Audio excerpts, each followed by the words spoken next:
Tonight's talk is consciousness, creativity, and the brain. And if you have a golf ball-sized consciousness, when you read a book, you'll have a golf ball-size understanding. When you look out, a golf ball-size awareness.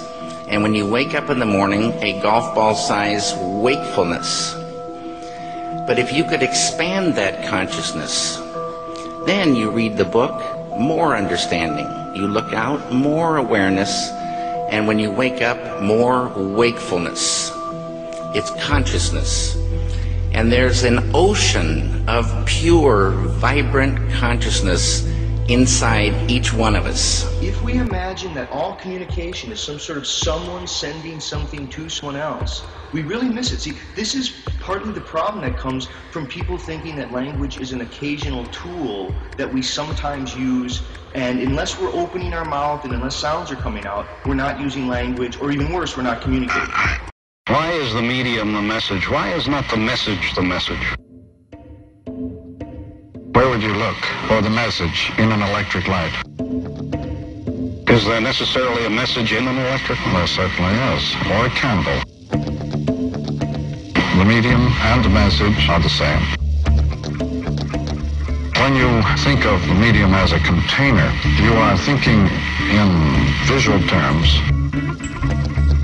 The more literate the society, the more narrow the sensory area of awareness, the more specialist, the more concentrated on visual factors.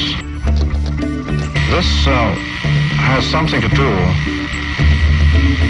with a lot of the confusions of our world. The hidden meaning of a container is the visual habit of man to put something in its place or around something. That's very interesting, isn't it? That this association of nomadism to the inability to create architectonic space and therefore no writing. That a word is a structure, a written word is a structure, and therefore no nomad would ever do such a thing. Interesting. I think he's saying reading is not seeing.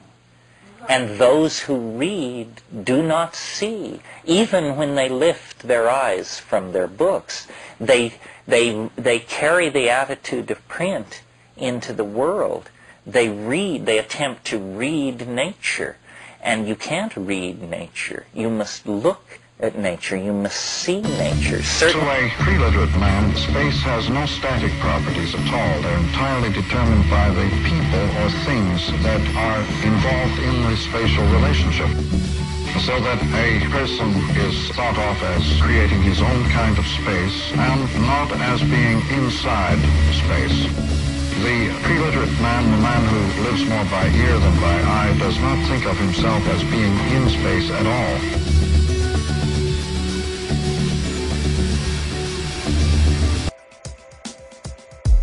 We know we're unhappy, but what's to be done, you know? I mean, we have 1 million minor fixes and people peddling all of these things. But somehow salvation itself becomes an impediment to salvation. I mean, once you see 500 forms of salvation being sold at prices you can't afford, the very notion of salvation becomes obscene.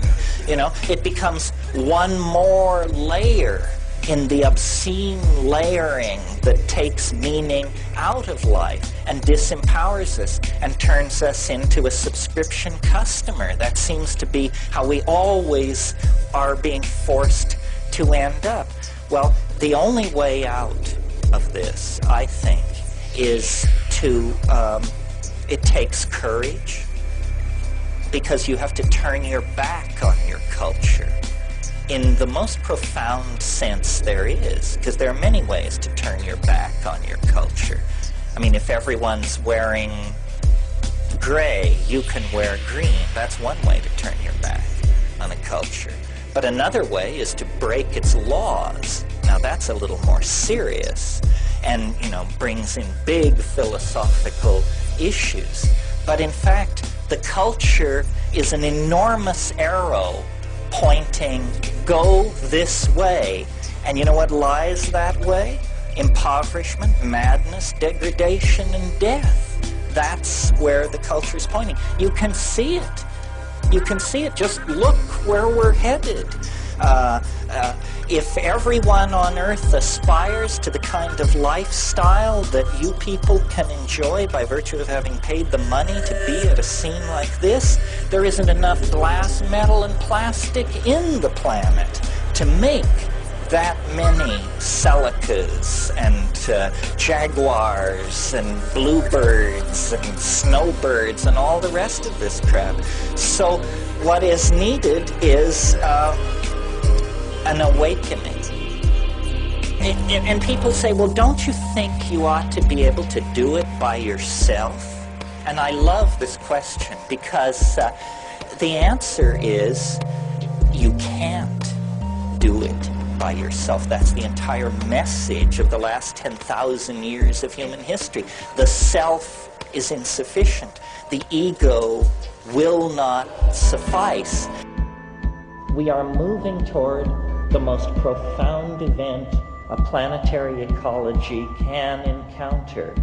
We are about to witness the freeing of life from the chrysalis of matter.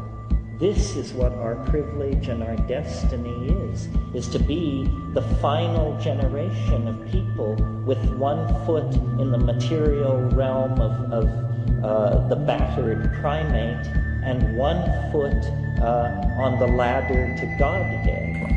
And the medium is the message means that the medium is the thing which is making the difference. In every discussion you ever hear since the 60s about TV, for example, is it good, is it bad, terrible, wonderful, the discussion hinges around what's on TV.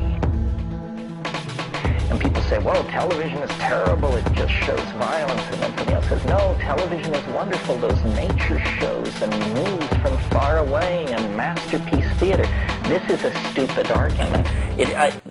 What McLuhan meant by the media is the message, is he meant that it doesn't matter what you put on TV. TV is TV. It has an intrinsic nature. And whether you're showing National Geographic specials or slasher movies, TV will do what it does.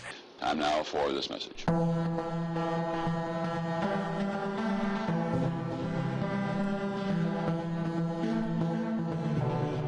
The image pours right off that tube into the nerves. The TV viewer is stoned. Has certain qualities, just like driving a car or skiing. Certain muscles are going to be exercised, certain perceptual systems enhanced, others suppressed. And it's very hard for us to understand this because we have accepted this media so thoroughly into our life. But in fact it is shaping our value systems in ways that are very hard for us to suspect or even detect. I mean, television, for example, it's a drug. It has a series of measurable physiological parameters that are as intrinsically its signature as the parameters of heroin are its signature.